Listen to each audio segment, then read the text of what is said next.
What is up, everyone? This is Chris with Turbo Fury Gaming, and I just got done watching the Square-Enix press conference for E3 2018.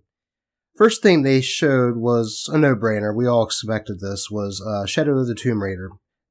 It opened with a cinematic of a plane crash, and then followed by some gameplay with Lara being sneaky, and it showed off a little bit of the rope mechanics and just overall stealth mechanics of the game. They said that there's going to be a lot more tombs in this one, and they're going to be more challenging, which I'm really looking forward to. I enjoyed the last two Tomb Raiders, and while the second one really had lacking where it came to the tombs, that was one of my favorite parts, and I'm just glad to hear that they're adding a lot more tombs and centering a lot more of the game around the actual exploration of tombs in this iteration. After Tomb Raider, they showed off some of the Final Fantasy XIV expansion, Stormblood.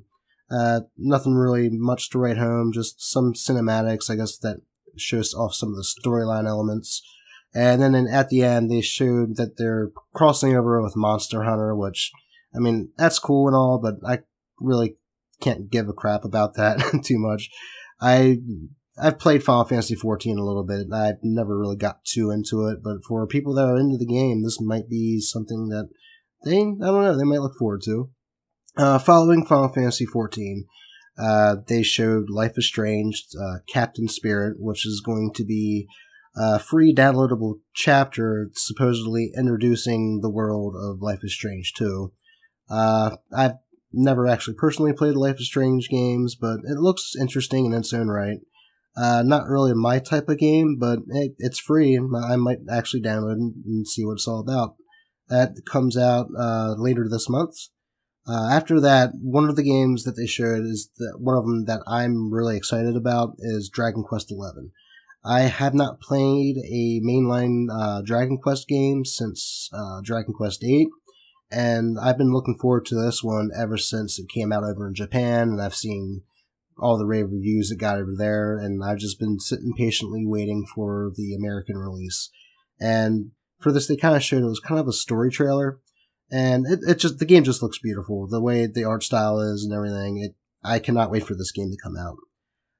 After that, they had like a little bit of an added extra there. They're bringing some Dragon Quest stuff into Final Fantasy Brave Exvius, the phone game.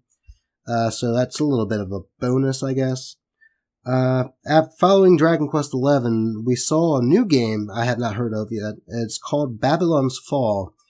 Now, the trailer for it just basically showed more so like a bunch of still images, I guess, showing the history of whatever world this game's supposed to take place in.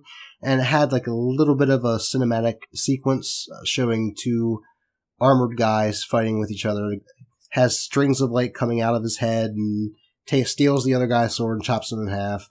That's all we've really seen. I have no idea what this game is going to be about, what type of game it's going to be. All I know is it's called Babylon's Fall.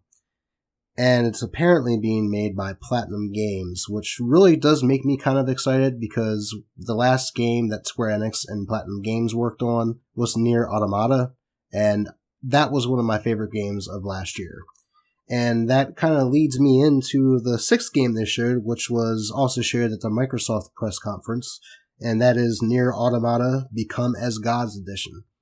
Now, this is exciting because I know people that own Xboxes, but they don't actually own a PlayStation, and they don't have a beefy PC, so it's kind of good to know that this game's going to be able to reach more people, because this honestly was one of my favorite games of last year. I think everybody should play it. The way it mixes the different gameplay styles together and the seamless thing, it was just amazing in my eyes. Next is another game I'm interested in, and that is Octopath Traveler, which we have a release date for, and that's going to be July 13th.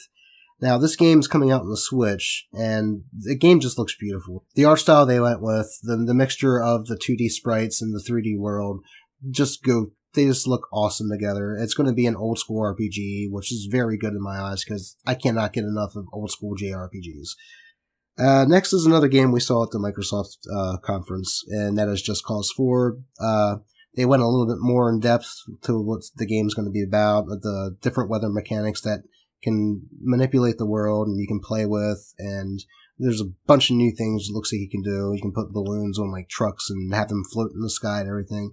it looks like just a really fun sandbox playground that you can go in and just do. I wish they would have implemented a multiplayer mechanic, since that's been very popular on the PC scene as far as these games go. And who knows, maybe they will. If not, I'm sure there's going to be modders out there that are going to do the multiplayer mod, and because that type of game is just awesome for multiplayer.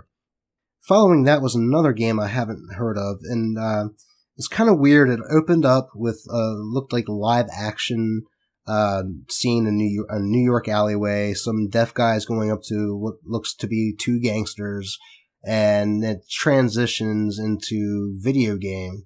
And you can really see the transition. I mean, this game, there's really not much known about it. From what I've seen, it looks like it could be like a old school style, like beat 'em up in a 3D space.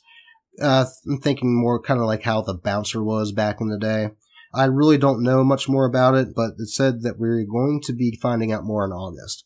So I'm definitely going to keep my ear out for that. And then finally, of course, they closed out the press conference with Kingdom Hearts 3. This was the exact same trailer that they showed yesterday at the Microsoft conference, so nothing really much to elaborate on there. That was basically it for the Square Enix press conference. It was really short. It was only a half hour long. I was kind of hoping for Final Fantasy VII Remake news. We could possibly still hear some of that from the PlayStation press conference, but I'm not really going to hold my breath on that. It is supposed to be a PlayStation exclusive first, so that is a possibility. But with all the news surrounding the Final Fantasy VII Remake lately, I'm not really betting any money that we're going to see anything at this year's E3. Like I said, there's just been so much development hell issues going around this remake. Yeah, this press conference was kind of underwhelming in my opinion. There's a couple things in there, but they were all games that I already knew about. Octopath Traveler and Dragon Quest XI. Life is Strange, I'm not really too interested in. Final Fantasy XIV expansion, that's cool. Tomb Raider looks good. The only new games we didn't know anything about is Babylon's Fall and The Quiet Man. And so, yeah, that wraps up for the Square Enix press conference. Hopefully we'll see some more stuff at the PlayStation press conference. PlayStation's been really strong in recent years with all the exclusives that they have. Horizon Zero Dawn, God of War, not just to name a few. In my opinion, PlayStation's been kicking it out of the park, and cannot wait to see what else they have in store for us. Anyways, I am Chris from Turbo Fury Gaming. Stay tuned for more E3 news and some more wrap-ups, and I will talk to you guys next time.